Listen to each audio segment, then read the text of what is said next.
Hello everyone.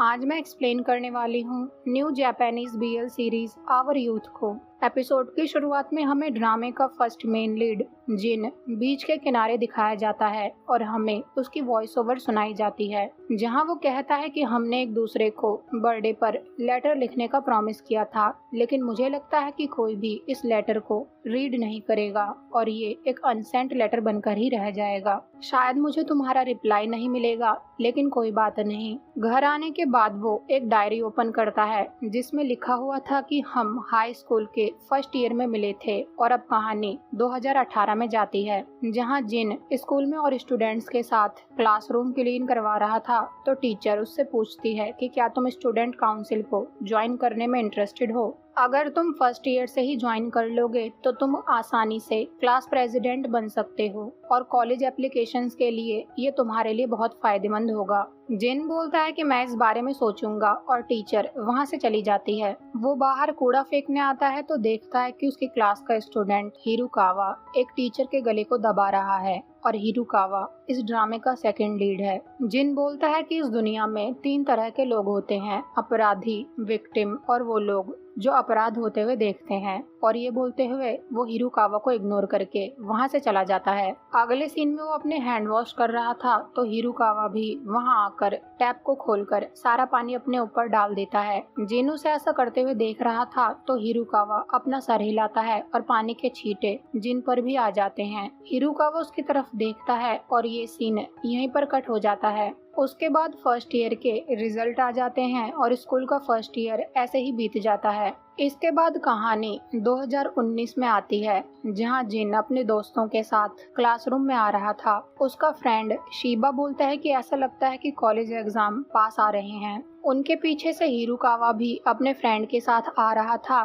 तो हिरुकावा का friend बोलता है कि जिस लड़की के साथ पिछली बार हमने हैंग आउट किया था वो दोबारा मिलना चाहती है। क्लास में टीचर सबको मैथ्स पढ़ाना शुरू करते हैं तो हिरुकावा कुछ ड्रॉ करने लगता है। उसके पेन की आवाज आ रही थी तो टीचर बोलते हैं कि तुम थोड़ा धीरे से ड्रॉ कर लो। हिरुकावा को पढ़ाई लिखाई से कोई लेना देना नहीं है तो वो क्लास से बाहर चला जाता है। टीचर उससे पूछते हैं कि तुम कहाँ जा रहे हो, लेकिन हिरुकावा उन्हें इग्नोर कर देता है। जिन भी ये सब नोटिस कर रहा था तो जिनका दोस्त उससे बोलता है कि पता नहीं हिरुकावा हमारे स्कूल में क्या कर रहा है और मैंने सुना कि फर्स्ट ईयर में उसने एक टीचर के गले को दबाया था। जिन बोलता है हाँ, मैंने भी उसे ऐसा करते हुए देखा था। तो शिबा उससे पूछता है कि तुम्हें क्या लगता है कि वो किसी की जान ले सकता है। जिन उस सीन को याद करके कहता है शायद हाँ। घर आते वक्त वो फोन पर अपनी मॉम से बात कर रहा था। उसकी मॉम कहती है कि इस वीकेंड डिनर पर आना कैंसिल हो गया है। जिन बोलता है कि इसका मतलब आप घर नहीं आ रही हो।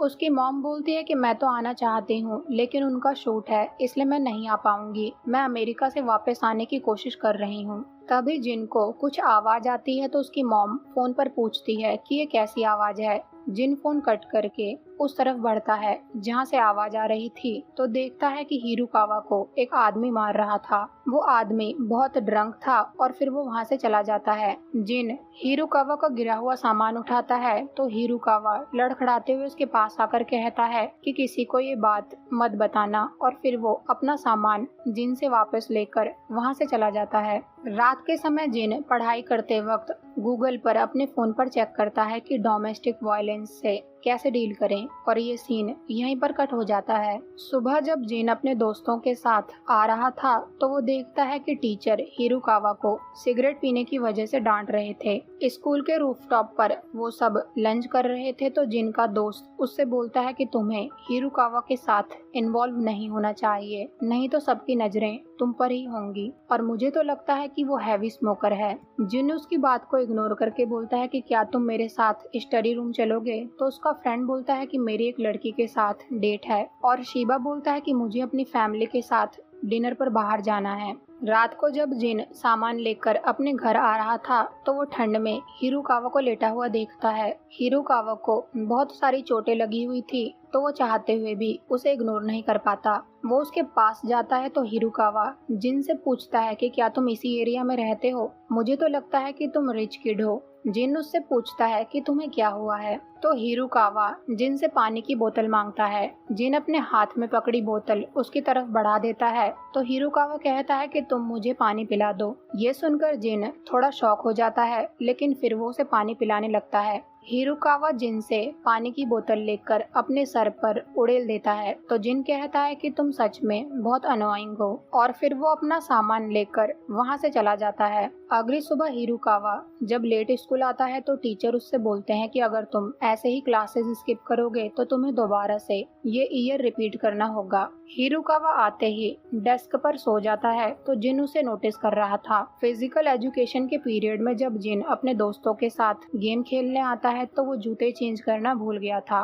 वो अपने जूते चेंज करने के लिए वापस क्लासरूम में आता है तो हिरुकावा अकेला बैठा हुआ था। हिरुकावा अपनी शर्ट उतारकर जिन से कहता है कि क्या तुम मेरी बैग से पेन रिलीविंग पैचेस को रिमूव कर दोगे। उसकी बैग पर इतने सारे चोट के निशान देखकर जिन उसकी मदद करने के लिए रेडी हो जाता है। वो हिरुकावा से पूछता है कि तुम हॉस्पिटल क्यों नहीं चले जाते, तो हिरुकावा बोलता है कि मैं इससे पहले वहाँ कभी नहीं गया हूँ। जिन उससे उसके पेरेंट्स के बारे में पूछता है तो हिरुकावा कहता है कि तुम्हें मेरी चिंता करने की जरूरत नहीं है। जिन पुराने पेन रिलीविंग पैचेस को हटाकर नए पैचेस उसकी बैग पर लगा देता है तो हिरुकावा उसे थैंक्स बोलता है। तो जिन बोलता है कि ये अब कभी नहीं होगा और तुम स्कूल में मुझसे बात मत किया करो। ये बोलकर वो क्लासरूम से बाहर आ जाता है और ये एपिसोड यहीं पर एंड हो जाता है। मिलते हैं न्यू एपिसोड में। Thank you so much for watching.